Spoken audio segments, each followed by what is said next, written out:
ลาหมอลำน้องเอ้ยเสียงอายเป็นทวนทวนหน้าตัวน้องก็เจอนำแท้ไอเอ้ย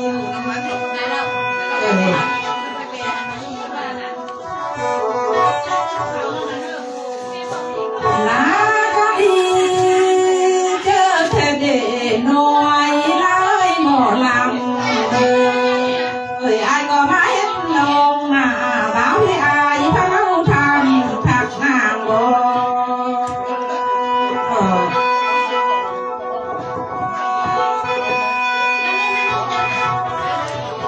โอ้ยสายเอ้ยอายก็มาเห็นน้องหน้าบ่าวให้อายพาเราทำหาบ่ายเอ้ย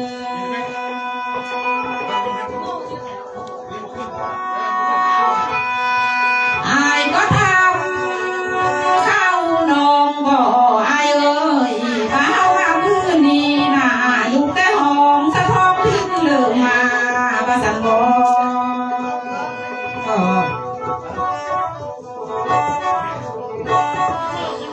สายเอ้ยอายมานามาแต่ไกล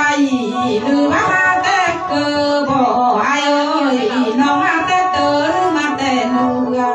ละเบาเราเจ้าพ่อแม่เฮาพังว่าซั่นบ่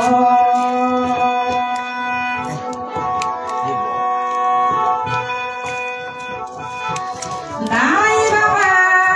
ฮอดดีน่ะน้องสิเว้าเราต่อสายพังก่อนเด้ออายเอ้ยมื้อข้าวควันปีน่ะต้นตัวน้องก็อยู่เมืองซ้ำพุ่นแล้วล่ะเอ้ย นั้นจะพักคุณล่าเลยพักบนห้อง อันมาบางเก้าน้องน่ะอยู่ทางบางละวันคืนกับเมืองซ้ำเติม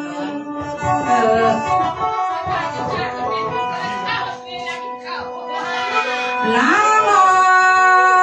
ลำควายเอ้ยแต่บ้านน้องอยู่หุ่นน่ะอยู่ไร่ผาไทยบ้านพะรุนนี่ก็เลยไอเอ้ย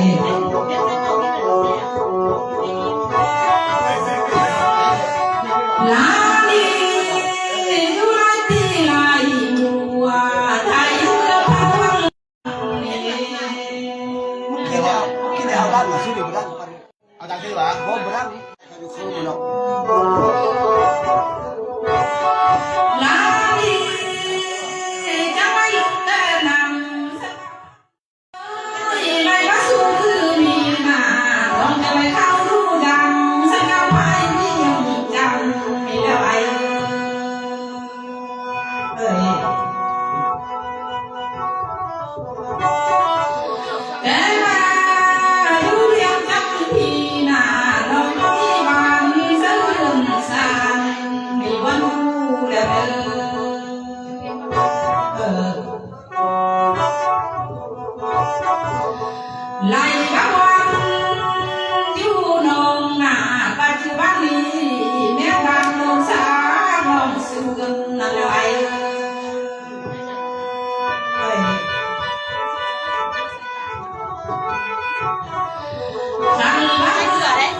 ไล่บ้า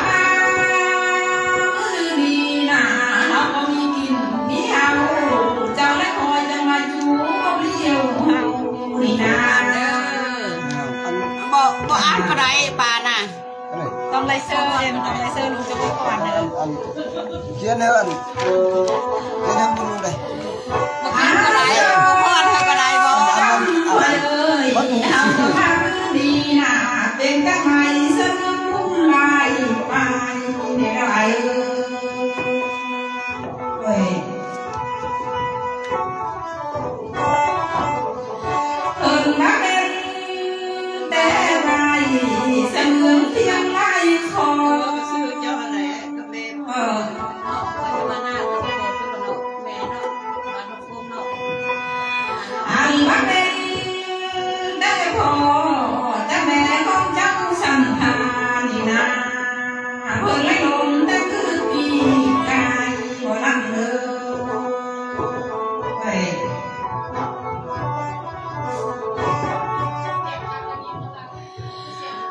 หลายดอกพอและแม่น่ะคนถามเลี้ยงทอง อ่านเป็นบ่ บ่ เล เลย ย เนาะ เนาะที่นางโหดนี่นะคนไล่ขายแต่ไปปีแล้วโอ้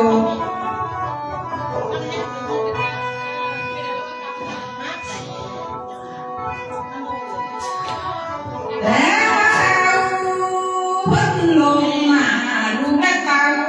กระทำแล้วทำเรื่องนำด้วยอาถรรพ์หมอทองเด็กน้อยละหมอลำเอ้ย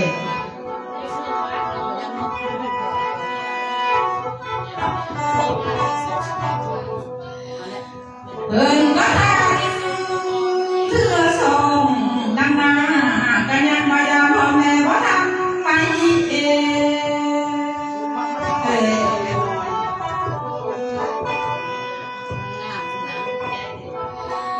โอ้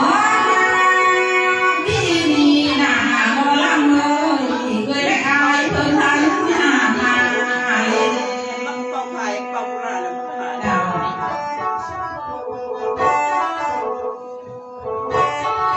ไล่มาพี่นี่น่ะครอบครัวทางเลี้ยงทองคนรวยๆผู้ทองเพิ่นพาไล่เด้อ อยากไปที่ว่าไปเที่ยว เดินจะขึ้นบ้านเรือไอ้เลยไปทำมือจะไม่เหนื่อยงานไหลไป ไปกินไปทานแล้วก็ ไหลมาเลยและไอ้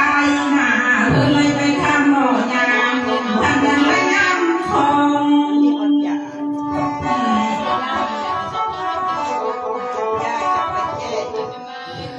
มือดีแม่มือดีแล้วเด้อเพื่อจะเสริมหน้าพี่แม่น้องเอาไว้ไอ้มาตกแต่งนี่นะ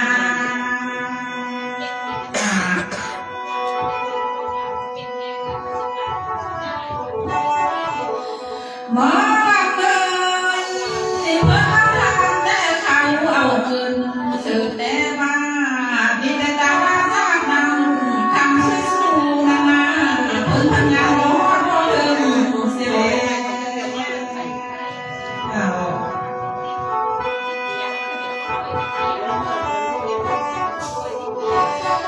หลายใบไว้พอท้องนี่นะเพื่อจะแนวหน้าเสื้อคำรัวเด้อเอ้ยจังเมื่อตายเอาเองเอา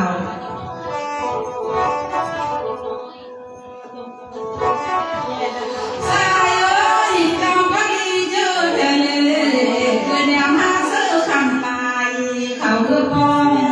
และว่าคำหน้าทรงหน้าเรียนปองหมอลำเฮาเด้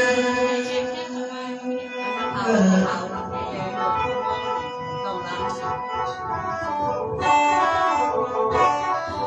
ขอหัว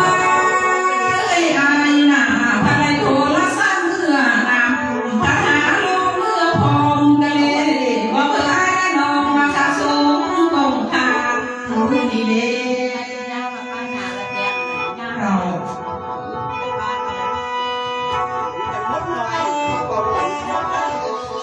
แต่มาเอาเรื่องอีกหนาไอ้เอ้ยสิบสองเพื่อนนาไอ้น้องจังเขาสุยสิบสอง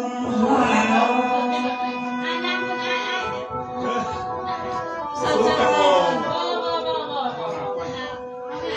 ไอ้บ่ลำน้องเอ้ยเพียงคืนสองคนทางจังเขาว่ากะสิบสี่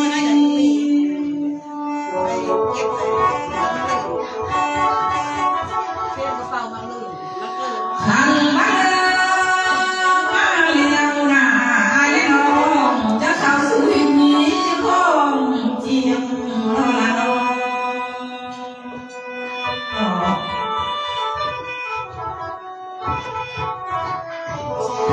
มาอีเอาจะขัดจีนเรื่องดินนาเอาจะพอนักจ่าวันนี้บาง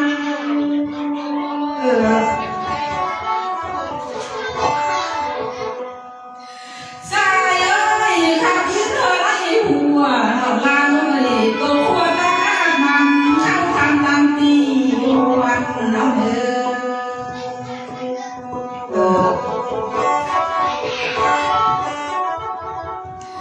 เฮาก็พำกันนอนเล่นมาจะตั้งผู้ลาหน่อไอ้เอ้ยเฮาไปคาตังเอ๋ผู้ลาอยู่ของไปนอน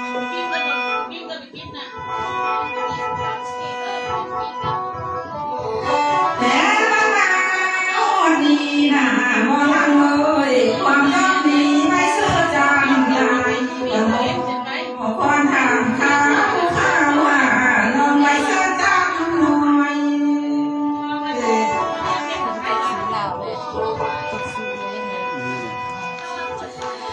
ลาดีลาสิลอยมาเบาบ่เลอนำทางผู้มาถึงสมภารบ่เลออันกี่คน มาเลยน้องไม่หักจนไม่น้อยมาเสด็จมือนางนี่เอาลามาเดือนนังมาเป็นผู้โตโตเราเราว่าเธอส่งมาเป็นน้องซอย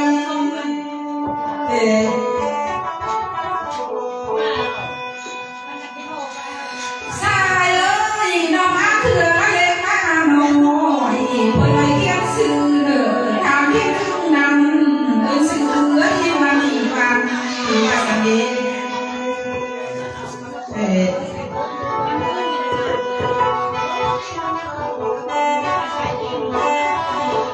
ไล่มาทำที่สองซื้อแม่คุณมาได้วันคงคงก็แม่เอ้ย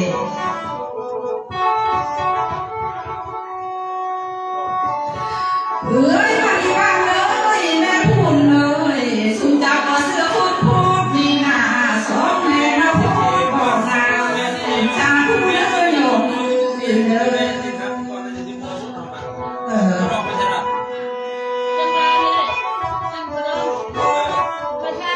ไล่บ้าดื้อดีหนาเอ้ยมาดีบังเลยเลยก็เสือคนทิ้งคนทานมาแบ่งสมภารเธอว่าไว้สั่ง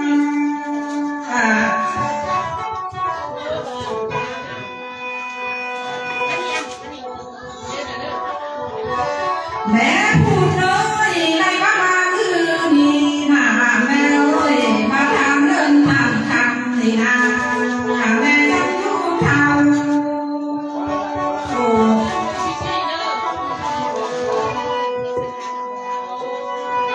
เอ้ยมาดีบ้านทองเด้อเว้ยเอ้ยมาทำข้าวทำมันเมื่อนี้เอ้ยมันยืนยาวเด้อ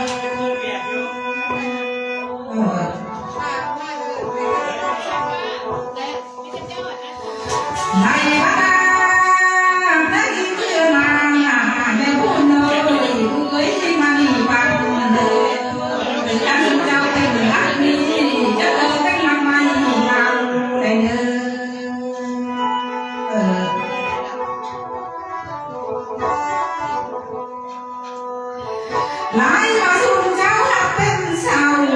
chẳng được bên sau mấy gì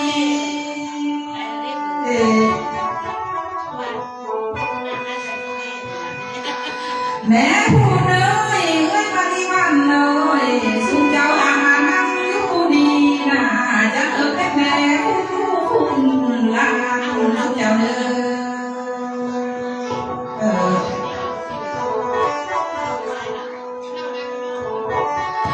chẳng phong các chú đi mì hẹn nở dù sớm hòn hòn cứ lăng lóc con lươn hàng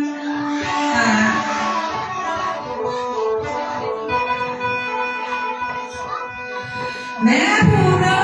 ơi mà đi bán ơi phòng các chú ca kén nở cứ lo mà sợ cô ăn lươn sang đi nở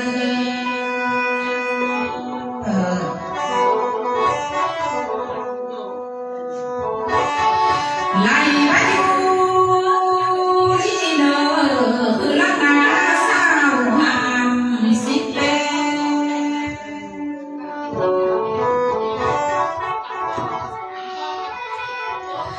mẹ phụ nữ ơi mà đi bán ơi chẳng bà bé không làm mà sống cháu chẳng lấy tên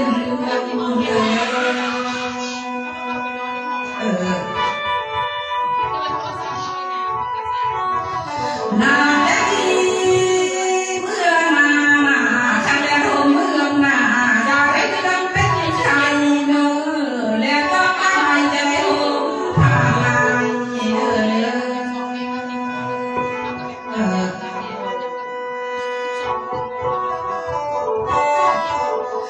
thành mắt em nhắm soi dẫu phải mấy mòn đường đen nữa thành bao đêm em hồn đã lấy son hồn nhớ tổ tổ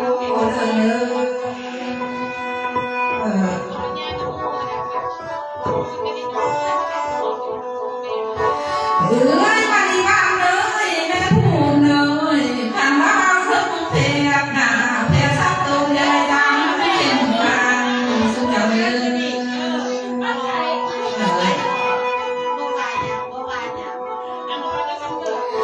thằng bao thức thiệt nà thiệt xăm cẳng ra đây hết quá đâu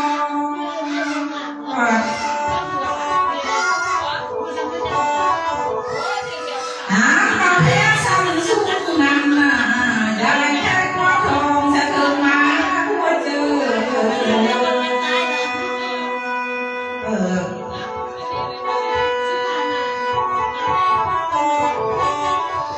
chẳng có xuân cháu đi mì hẹn kiếp khảo đã xin hơn mắt lại lu ăn ông ăn mang ngại trong nghĩ hết thêm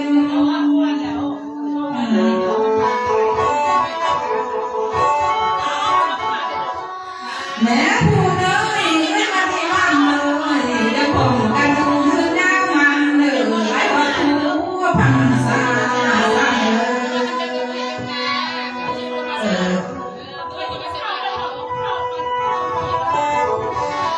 hàng mắt đi nà còn có khối thân em bỏ lại ở Paris nhà hôm sáng đang có con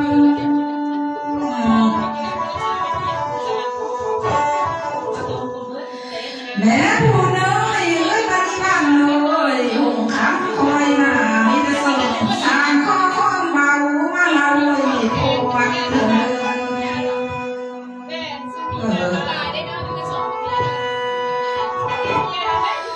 thằng bác nó đi là con nó đi xin chủ con vay con nó xin ta nó sợ ai báo bỏ làm còn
I